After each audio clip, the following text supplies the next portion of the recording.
में विदुर ने कहा, मुझ तक खबर पहुंचाने की कोई जरूरत नहीं। अगर कोई भी सामान नीलामी के लिए आता है तो आप हमारे हिस्से से उसकी कीमत काट लीजिएगा। मैं 2 दिनों में यहाँ वापस आऊंगा। वैसे भी मुझे कुछ जरूरी काम है जो मैं इन 2 दिनों में कर लूंगा। ठीक है, शुक्रिया। इतना कहकर ध्रुव वहां से चला गया। उसके नीलामी घर से जाते ही सायरा ने चरक गुरु की तरफ देखते हुए कहा, क्या हुआ चरक गुरु? सामान के बारे में सुनकर आप इतने हैरान क्यों हो गए?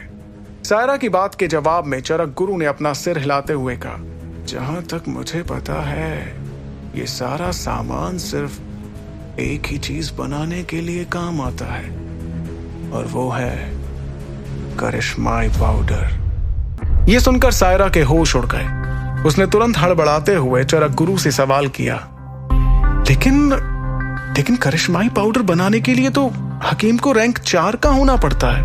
क्या इसका मतलब? उसका सवाल सुनकर सिर हिलाते हुए चरक गुरु ने कहा, हाँ, इसका मतलब है कि यह हकीम रैंक 4 का हकीम है, लेकिन पूरे वुहान साम्राज्य में रैंक 4 के सिर्फ 20 हकीम ही हैं। तो फिर हमने इस हकीम के बारे में पहले कभी क्यों नहीं सुना? यह सुनकर सायरा ने एक शातिर मुस्कुराहट के साथ कहा, रैंक 4 का हकीम, इस पर अपना एहसान तो चढ़ाना ही होगा, ताकि वक्त आने पर मैं इससे जो चाहूं वो करवा सकूं। एक बात तो सभी जानते थे कि बात दूर तक पहुंचाने में दरबार परिवार से आगे कोई नहीं था, क्योंकि उनकी पकड़ और पहचान पूरे मार्कस में थी। इसलिए किसी बेशकीमती सामान को ढूंढना दरबार परिवार के बाएं हाथ का खेल था। अगले दिन शौर्य दल को दरबार नीलामी घर से एक खास न्योता आया। ऐसा इसलिए क्योंकि शौर्य दल के लीडर और ध्रुव के बाबा अरेंद्र ने पिछली बार अमृत धारा की एक बोतल नीलामी में ही खरीदी थी। इस न्योते से दल के कुछ बुजुर्ग भी अमृत धारा लेने के बारे में सोचने लगे।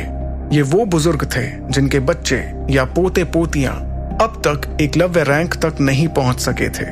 वहीं ध्रुव चुपके से बाहर जाने के लिए तैयार हो रहा था, लेकिन वो जैसे ही तैयार होकर अपने कमरे से बाहर निकला तो उसे एक नौकर ने बताया कि ध्रुव के बाबा उसे अपने पास बुला रहे थे।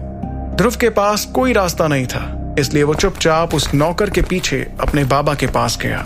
चलते चलते ध्रुव शौर्य दल के महल के मेन दरवाजे के पास आ गया, जहां उसे अपने बाबा के अलावा दल के कुछ और बुजुर्ग भी दिखाई दिए।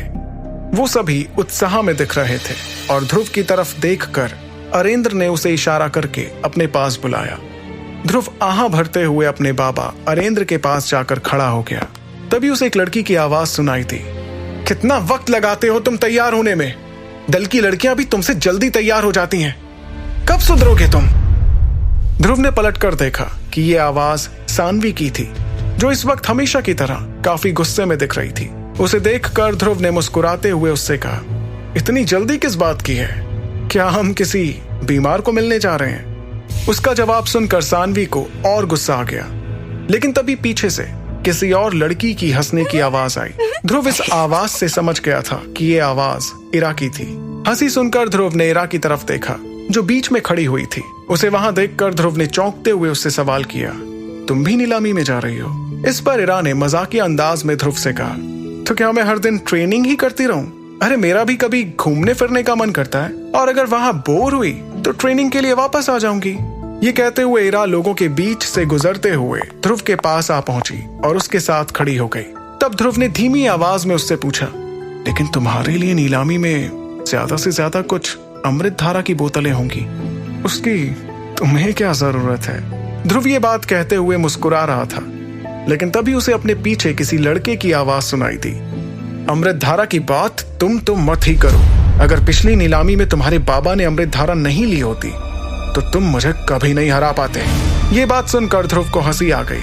उसने ये आवाज काफी दिनों के बाद सुनी थी और इसलिए उसने पलट कर सनी को देखा। सनी अब पहले से बेहतर हालत में था। क्या तुम फिर से लड़ना चाहते हो? ध्रुव की ये बात सुनकर सनी को गुस्सा आ गया। उसने अपनी मुट्ठियां कसते हुए कहा, तुम ऐसे नहीं मानोगे, बहुत गुरूर है ना तुम्हारे अंदर। लड़ना है तुम्हें? वैसे मुझे तुम्हारा शुक्रिया अदा करना चाहिए। तुम्हारी वजह से मेरे शरीर को आराम मिल गया और मैं अब 9 सितारों के बहुत करीब हूं। शायद अगले हफ्ते ही हो जाऊं। उसके बाद देखते हैं कौन लड़ना चाहता है और कौन जीतता है। उसकी ये बात सुनकर आसपास खड़े दल वाले चौंक गए। तभी ध्रुव ने सनी से कहा, हम देखेंगे, लाजमी है कि हम भी देखेंगे वो दिन जब तुम्हें 9 सितारे मिल जाएंगे। लेकिन मैं तुम्हें एक बात तो बताना ही भूल गया, कुछ दिनों पहले मुझे 9 सितारे मिल चुके हैं। इसका मतलब तुम फिर मुझसे पीछे हो गए। बेचारा सनी। लेकिन ये बात सिर्फ सनी ने नहीं बल्कि दल के सारे लोगों ने सुनी और वो सभी एक बार फिर हैरान हो गए। सब सोच रहे थे कि ध्रुव को 9 सितारे भी मिल गए, वो भी इतनी जल्दी। इस बात पर ध्रुव को समझ नहीं आया कि वो खुश हो या दुखी हो, लेकिन उसे इस बात का तो मजा आ रहा था कि उसने बिना सनी को छुए 9वें सितारे की खबर से उसे एक बार फिर घायल कर दिया था। बेचारा सनी। सानवी बिना कुछ कहे मन ही मन ये सोच रही थी कि आखिर ध्रुव को सिर्फ 2 महीनों की ट्रेनिंग से 9वां सितारा कैसे मिल गया, आखिर कैसे। आगे की कहानी जानने के लिए देखिए अगला एपिसोड सिर्फ पॉकेट एफएम के यूट्यूब चैनल पर, और सुपर योद्धा के सारे एपिसोड्स को सुनने के लिए डिस्क्रिप्शन में दी लिंक से डाउनलोड करें पॉकेट एफएम ऐप।